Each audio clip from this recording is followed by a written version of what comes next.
Halo semuanya, Halo semuanya, kenalin nama aku Sekar sebagai Koordinator Kesehatan. Dan aku Ara sebagai Kesehatan 1. dan aku Safia sebagai Kesehatan 2. Dan aku Fabio sebagai pengawas kesehatan. Ini kita lagi ada acara apa sih? Nge-zoom segala? Nah, walau di hari ini libur, kan kita nge-zoom nih, tapi aku semangat banget soalnya kita bakal sharing-sharing sama Ibu Sally. Coba tebak materinya apa?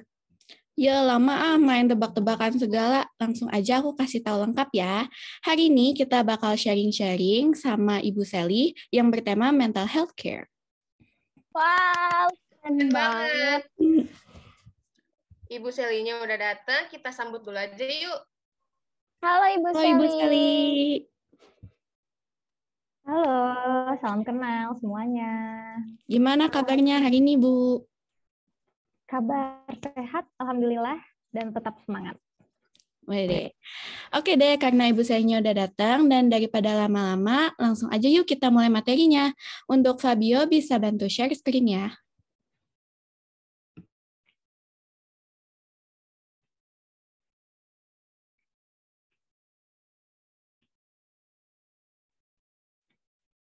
Oke, terima kasih. Ya, pertama-tama saya ingin mengucapkan terima kasih dulu kepada OSIS MPK Rasda SMP Lab School Cibubur yang sudah mengundang dan memberikan saya kesempatan untuk sharing topik tentang kesehatan mental. Nah, topik ini menarik sekali. Saya sangat senang bisa berbagi dengan teman-teman semua karena topik kesehatan mental ini menjadi sesuatu yang sekarang sudah jadi banyak masyarakat itu sudah aware ya. Kalau dulu biasanya berbicara tentang kesehatan itu tidak jauh-jauh dari kesehatan fisik. Nah, kalau sekarang sudah pada aware bahwa ada juga kesehatan secara psikologis atau kesehatan mental. Nah, sekarang bagaimana cara kita untuk merawat kesehatan mental? Oke, boleh di slide. Nah, pertama kita perlu untuk mengetahui dulu sebetulnya apa sih yang dimaksud dengan kesehatan mental. Jadi kalau kita lihat dari pengertiannya, kesehatan mental ini merupakan kondisi sejahtera seseorang. Ketika seseorang menyadari kemampuan dirinya, kemudian mampu untuk mengelola tekanan yang wajar terjadi dalam kehidupan sehari-hari, serta bisa beradaptasi dengan baik. Selain itu, dapat bekerja secara produktif, menyelesaikan tugas-tugasnya, dan berkontribusi di dalam kehidupan di lingkungannya. Ini merupakan intisari dari salah satu definisi ya dari WHO. Kurang lebih seperti itu. Jadi kalau kita lihat kondisi sejahtera ya diri sendiri dan juga bagaimana kita bisa ada kontribusi bisa berkembang dengan baik juga di lingkungan sehari-hari. Seperti itu. Boleh di slide? Nah, jadi kesehatan mental ini mengidentifikasi kemampuan untuk ada beberapa hal nih. Bagaimana seseorang itu bisa berkembang, baik secara psikologis, secara emosional, secara intelektual, dan juga spiritual. Jadi menyeluruh ya, bukan hanya psikologisnya saja, tapi juga melibatkan emosi, intelektual, dan juga termasuk spiritual. Jadi bagaimana nanti pemahaman tentang agama itu bisa selaras dengan apa yang dijalani dalam kehidupan sehari-hari. Kemudian bagaimana seseorang bisa memulai, mengembangkan, dan mempertahankan hubungan pribadi yang saling memuaskan di lingkungannya. Dan juga seseorang itu dapat sadar dan juga berempati kepada orang lain. Selain itu, mengalami dan mengintegrasikan tekanan psikologis yang terjadi tanpa menghambat perkembangan. Tentu dalam kehidupan sehari-hari itu tidak selalu mulus ya, ada saja mungkin permasalahan yang dihadapi. Nah, tapi bagaimana seseorang ini tetap bisa menghadapi tekanan psikologis ini tanpa menjadi terhambat perkembangannya. Itulah kesehatan mental ya, kemampuan seseorang untuk tetap menjaga kesehatan mentalnya. Ya, slide. Nah, kalau kita bicara tentang kesehatan mental, jadi seperti apa sih ciri-ciri dari orang yang sehat mental? Nah, beberapa di antaranya. Pertama, ketika seseorang itu bebas dari gangguan atau penyakit jiwa. Kemudian, bagaimana seseorang bisa menerima diri serta menyadari kekuatan dan kelemahannya. Nah, terkait menerima diri ini tentu adalah suatu hal yang membutuhkan proses. Ya, pertama kita perlu sadar dulu diri kita, kekuatannya, kelemahannya. Itu saja sudah perlu waktu untuk kita bisa lebih memahami. Selanjutnya, nanti dengan proses kita juga perlahan diharapkan bisa menerima diri. Selanjutnya, untuk orang yang sehat mental itu mampu mengembangkan potensi yang dimiliki, serta memanfaatkannya untuk diri sendiri maupun orang lain. Nah, pada setiap manusia, di dalam diri kita ini kan sudah ada berkah ya yang Tuhan berikan. Potensi-potensi yang diberikan, nah bagaimana potensi-potensi itu dapat kita manfaatkan dengan baik, gitu, sehingga optimal di dalam kehidupan kita sehari-hari.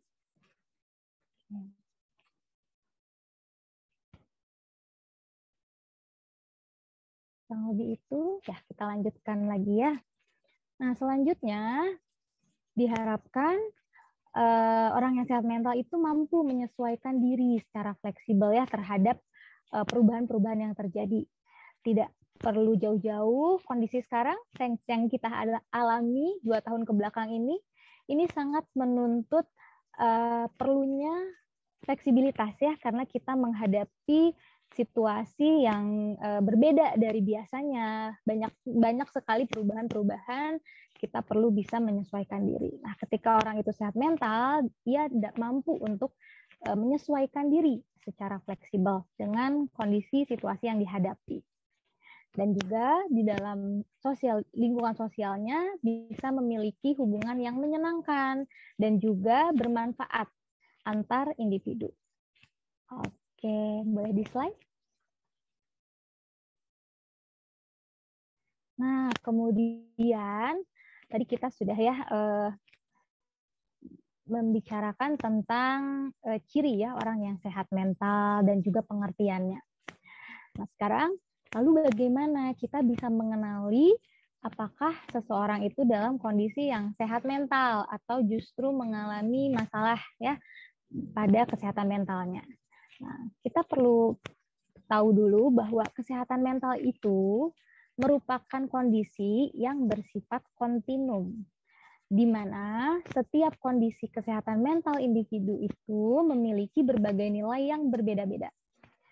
Jadi, sulit ya sebetulnya untuk mengenali apakah seseorang ini dalam kondisi keadaan yang sehat atau tidak sehat ya, karena ada kontinumnya. Jadi mungkin diri kita pun pernah mengalami misalnya cemas gitu ya, tapi ada bagian orang yang mengalami cemas itu selalu dalam kondisi yang cemas. Nah, itu kan yang membedakan gitu. Cemasnya itu adalah perasaan kondisi emosi yang wajar terjadi kalau hal itu terjadinya sesekali misalnya. Tapi ada sebagian orang yang mengalami itu terus-menerus. Nah, itulah yang kemudian perlu diperhatikan gitu ya, apakah memang ini sudah ada dalam kondisi yang mengalami masalah kesehatan mental. Nah, kemudian hal ini lebih mudah untuk dikenali apabila gejalanya itu menonjol ya, terlihat jelas gitu. Misalnya kayak seperti tadi. Ada orang yang mengalami kecemasan, itu hal wajar sebetulnya. Tapi kalau misalnya cemasnya terus-menerus, tidak ada stimulus apapun, tapi merasa cemas, nah itu bisa jadi ada hal-hal yang perlu ditelusuri lagi. Nah, untuk itu, walaupun sekarang banyak sekali ya informasi terkait dengan kesehatan mental ini, kita tetap perlu waspada, berhati-hati, dan hindari melakukan self-diagnosa. Ya, bukan apa-apa, tapi nanti dikhawatirkan penilaiannya kurang tepat, dan juga nanti pendekatan ataupun penanganannya juga menjadi kurang tepat gitu. Maka untuk mendapatkan penanganan yang tepat, kita bisa melakukan pemeriksaan dengan profesional, misalnya dengan psikolog atau psikiater, ya, sehingga tidak ada nanti dari informasi yang sedikit kita menyimpulkan terlalu jauh, misalkan gitu. Padahal tadi kita sudah bahas ya bahwa oh itu tuh kontinum, bisa saja saya cemas, oh bukan berarti belum tentu saya pencemas gitu. Bisa saja saya memang cemas di kondisi-kondisi tertentu dan itu wajar. Tapi ketika saya cemasnya terus-menerus tanpa ada stimulasi apapun, nah bisa jadi memang saya butuh penanganan untuk bisa mengelola perasaan ini sehingga tetap optimal dalam keseharian. Seperti itu. Nah, kemudian terkait dengan kesehatan mental, ini tidak hanya memandang bagaimana seseorang sembuh dari kondisi dalam tanda kutip sakit, ya, tetapi bagaimana kita meningkatkan taraf kesehatan seseorang itu menjadi lebih optimal. Ya, misalkan seseorang itu tentu tidak ada yang sempurna, ada saja lebihnya, ada lemahnya atau kekurangannya. Nah, bagaimana hal-hal tersebut bisa kita tingkatkan sehingga tetap optimal, tetap potensi yang dimilikinya juga bisa dioptimalkan, bermanfaat untuk dirinya dan juga lingkungannya. Oke. Boleh di slide? Nah, ini kurang lebih tanda-tanda masalah kesehatan mental. Terkait dengan tanda-tanda ini ada 3 area atau 3 aspek. Bisa dari aspek pikiran, perasaan, maupun perilaku. Kalau dari aspek pikiran, tanda-tandanya diantaranya misalnya banyak pemikiran negatif atau tidak dapat berpikir jernih sehingga sulit untuk membuat keputusan. Selanjutnya, bisa juga lebih lamban dalam berpikir. Atau bisa juga memiliki pemikiran yang berbeda dengan kenyataan. Ini kurang lebih di area aspek pikiran. Kemudian, tanda-tanda di area atau aspek perasaan, ada kondisi di mana seseorang mengalami perubahan emosi yang cepat. Misalnya emosinya cepat berubah-ubah. Ya. Kemudian bisa jadi merasa tidak berdaya, merasa putus asa. Kemudian bisa juga mudah merasa sedih, marah, cemas, dan takut lebih dari biasanya. Atau sebaliknya, justru tidak dapat merasakan apa-apa atau mati rasa.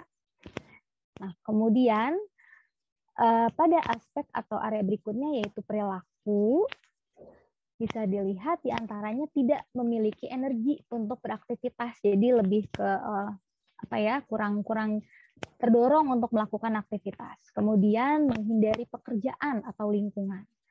Kadang hanya ingin sendirian, terus-menerus gitu ya di situasi yang sebetulnya menuntut untuk kita misalnya berelasi dengan orang lain. Bisa jadi mengalami kesulitan makan atau tidur, atau sebaliknya makan dan tidurnya secara berlebihan gitu dari biasanya. Ya. Kemudian bisa juga melakukan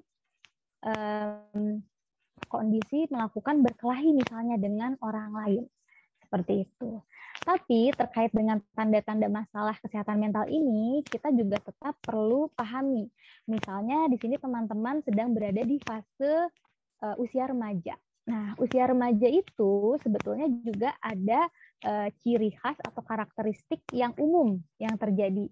Misalnya terkait dengan emosi, ya kadang memang lebih bergejolak gitu ya dibandingkan misalnya sebelumnya, karena memang sedang transisi dari masa anak ke masa dewasa. Jadi belum tentu ketika saya mengalami emosi yang berubah-ubah, apakah saya jadinya tidak sehat mental? Belum tentu gitu. Nah, maka tadi hindari self diagnosa, nanti bisa ditelusuri, dibicarakan lebih lanjut dengan profesional. Jadi kita lebih tahu apakah ini adalah karakteristik khas di tahap atau di area perkembangan kita saat ini, atau memang sudah ada tanda-tanda masalah kesehatan mental. Ya, oke, bisa di slide. Selanjutnya, kalau tadi tanda-tanda masalah ya kesehatan mental. Kalau sekarang sudah masuk dalam area gangguan ya. Jadi memang sudah ada gangguan kesehatan mental. Ini kurang lebih ada 2 kelompok ya.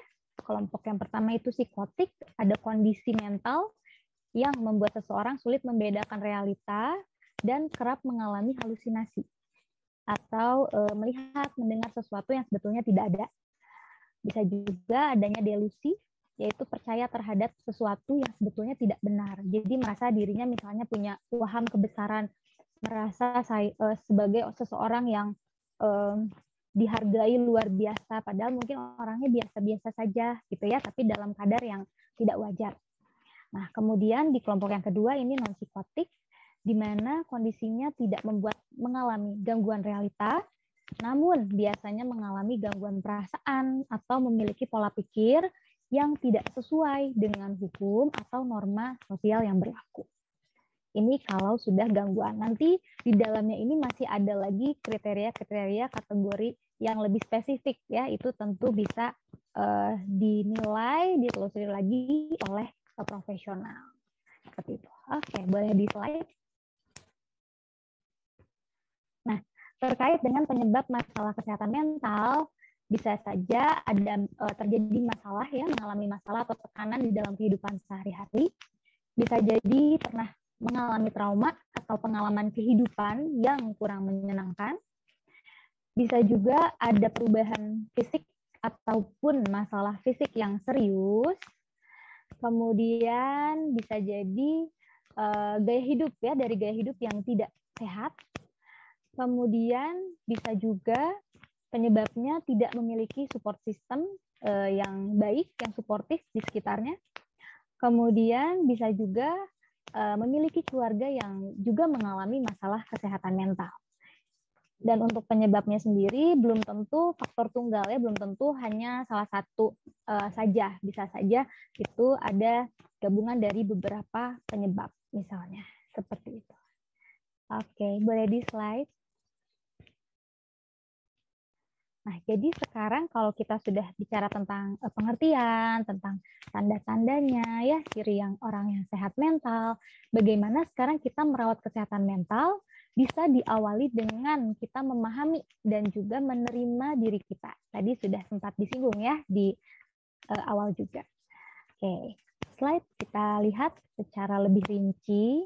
Nah, kurang lebih seperti ini. Diawali dengan kita perlu ada kesadaran diri. Bagaimana kita bisa memahami apa yang menjadi kelebihan dan juga kelemahan diri. Nah, apalagi untuk teman-teman di sini yang tadi usianya remaja itu banyak eksplorasi ya, eksplorasi diri. Mungkin belum mengenal betul dirinya.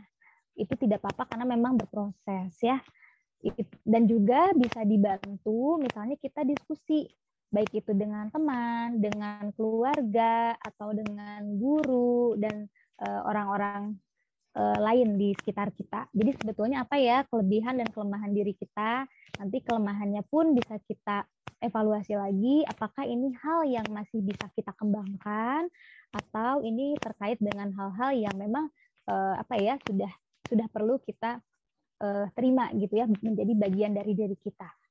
Selanjutnya kita juga nanti akan perlahan mengenal personal value ya, nilai-nilai pribadi diri kita. Jadi tidak lagi sekedar ikut-ikutan teman, sekedar ikutan lingkungan gitu ya, tapi kita lebih sadar apa sih sebetulnya nilai-nilai pribadi kita yang kita yakini dan ingin kita jalani dalam hidup ini. Termasuk nanti akan memahami tujuan hidup kita. Nah, setelah kita memiliki kesadaran diri, diharapkan kita juga lebih bisa menghargai diri kita sendiri. Ketika kita sudah menghargai diri, ketika sudah ada rasa keberhargaan diri itu, jadinya kita tuh sudah tidak lagi menentukan diri ini berdasarkan kriteria tertentu. Misalnya jadi saya akan merasa berharga nih kalau saya sudah begini ya. Kalau untuk orang yang sudah memiliki keberhargaan diri, yang tinggi itu sudah tidak lagi dari kriteria-kriteria tertentu, tapi sudah lebih bisa menghargai apa yang memang ada di dalam dirinya. Selanjutnya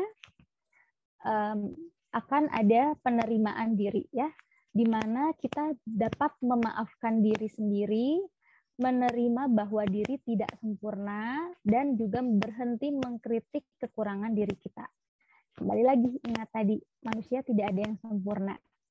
Ada lebih, ada kurangnya, ada lemahnya. Nah, bagaimana kita memahami dan menerimanya? Nah, apabila kita sudah bisa menerima diri, kita pun akan lebih mudah untuk mencintai diri kita sendiri, ya, merasa percaya, menghargai diri maupun kemampuan yang kita miliki. Oke, boleh di slide. Nah, ini juga tidak kalah penting ketika kita sudah lebih kenal diri, kita juga bisa menerima diri kita, ya. Kita juga ada rasa cinta terhadap diri sendiri. Nah, kita juga perlu melakukan perawatan diri atau self-care yang perlu dilakukan sehari-hari. Apa saja yang bisa dilakukan, diantaranya beribadah tentu sesuai dengan keyakinan masing-masing. Kemudian kita juga tetap perlu aktivitas itu seimbang, ya. Perlu olahraga atau melakukan relaksasi, sehingga bukan hanya dari segi psikologis atau emosinya saja yang akan lebih stabil, akan menghasilkan juga hormon-hormon kebahagiaan, dan juga fisik jadi lebih bugar, karena itu saling berkaitan. Kemudian kita bisa melakukan apa yang menjadi hobi kita, ya, yang menyenangkan. Kalau misalnya kita melakukan sesuatu karena ikut orang lain, itu belum tentu menyenangkan efeknya, tapi bisa saja malah jadi tekanan tersendiri karena sebetulnya kita kurang suka. Nah, jadi kita temukan yang memang betul-betul hobi kita itu apa. Selanjutnya kita bisa makan atau minum yang memang makanan minuman favorit kita. Ini juga bisa membantu, ya, untuk kita merawat diri.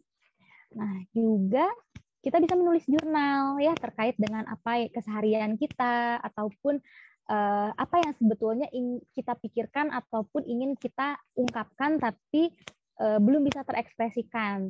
Mungkin kalau ke lingkungan, khawatirnya nanti lingkungan belum tentu menerima saya yang berperilaku atau mengatakan seperti ini, gitu, ya. Tapi ketika kita menulis jurnal, kita lebih bisa mengekspresikan pikiran dan perasaan kita. Karena kita tidak perlu khawatir dengan adanya penilaian lingkungan, karena itu pun hanya akan kita sendiri yang tahu, kita yang baca, gitu, ya. Nanti dari situ kita juga bisa lebih kenal sama diri kita. Selanjutnya perlu juga perawatan tubuh, ya, seiring tadi juga olahraga. Tidak kalah penting juga tidur atau istirahat secukupnya sesuai juga dengan kebutuhan diri kita.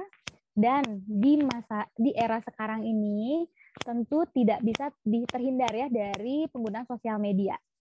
Nah, tapi kita juga perlu untuk mengelola, sesekali perlu melakukan sosial media detox, ya, di mana kita membatasi penggunaan media sosial. Apakah itu nanti membatasi interaksi, penggunaan, atau mungkin dalam beberapa hari itu betul-betul tidak menggunakan dulu, gitu, ya, karena hal ini juga akan mempengaruhi bagaimana kondisi emosi kita, gitu. Kurang lebih seperti itu. Boleh di slide. Ya, oke. Semoga bermanfaat. Mohon maaf apabila ada hal yang kurang berkenan atau mungkin ada perbedaan sudut pandang. Semoga semuanya bisa lebih sehat, lahir dan batinnya, sehat mentalnya juga. Dan good luck untuk semua. Terima kasih. Terima kasih Bu Seli atas penyampaian materinya. Nah, sebelum itu, aku izin membacakan rangkuman dari materi Bu Seli, ya. Oke. Kesehatan mental merupakan kondisi sejahtera seseorang. Untuk cara mengenalinya dengan hindari melakukan self-diagnosa dan lakukan pemeriksaan dengan profesional seperti psikolog atau psikiater. Masalah kesehatan mental juga terlihat dalam segi pikiran, perasaan, hingga perilaku. Dalam merawat kesehatan mental juga diperlukan self-awareness, self-worth, self-acceptance, self-love, dan self-care simple yang bisa dilakukan di rumah. Nah, kalian sendiri nih self-care-nya kayak gimana nih versi kalian? Kalau gue sih di kamar menyendiri terus sambil kayak dengerin musik. Udah sih gitu aja kalau aku. Kalau aku Kalau Sekar? cari hiburan gitu. Misalnya aku lebih suka jalan-jalan, itu bisa bikin pikiran aku tuh tenang gitu loh. Oke, terima kasih Safia atas rangkumannya. Sekarang kita bakal lanjut ke sesi tanya jawab.